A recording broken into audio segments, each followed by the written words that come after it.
Well, there's a few things I want you to talk about. First of all, I want this audience to hear the story of who recommended you for the role, and then like the process of, transforming Bradley without making him look like a caricature, or just helping him disappear into that through the various stages that you worked on. Yes.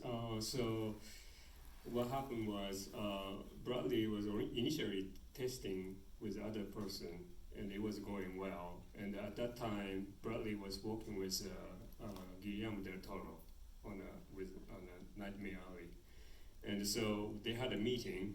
I think it was on the roof of his house, and so Bradley asked Guillermo who would be the best person to do that job with. And so Guillermo said, Kazu is the only one who can do this. And so that was a start. And so Leonard Bernstein was really like a big inspiration for me when I was a teenager, because I saw his documentary and it really inspired me to do my best to achieve my goal. And so, and I was thinking someday I want to work on a film about him.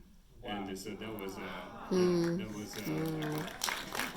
37 years ago. And finally, this came to me, and so it was a great timing, because Bradley had a passion to make a movie about Lenny, and I had a passion too, so our paths crossed. And so we started to do test makeup on 2020, because originally we were starting to film 21. And so we because Bradley never had that much of a makeup on him before, like a prosthetic makeup on his face. So we started from two different stages, like oldest and middle stage, and started to do that. And so we can feel each other, how he feel about the makeup on him. And I wanted to know how comfortable he would be with the makeup on, because he had to direct and act and produce and co-write at the same time. It's lots of job. So because I knew it would be tough for him every day being in makeup and start in the morning and then start to work with the crew and the film.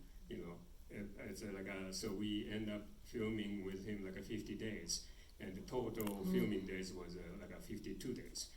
So he was pretty much in a makeup every day.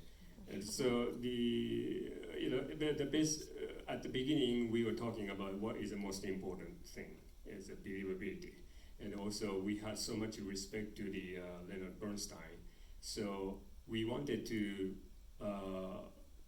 really make it authentic and pay respect and show the love to him, to really create, resurrect him in the movie. And so that was an important part. And eventually, after we did a test makeup, a first test makeup was at my studio. Then we did a film test at Disney Concert Hall, and with Paul Thomas Anderson filming, and Steven Spielberg was there, and it was really nerve-wracking thing. It's because we never do a first film test like that way. It usually happens in a small scale. And so we get to the point, okay, probably it would be better to be a kind of hybrid of Bradley and Lenny, because it would be comfortable for Bradley, and also less stuff on his face so he can act comfortably. So that was an important point. So amazing, all these stories we're hearing and just hearing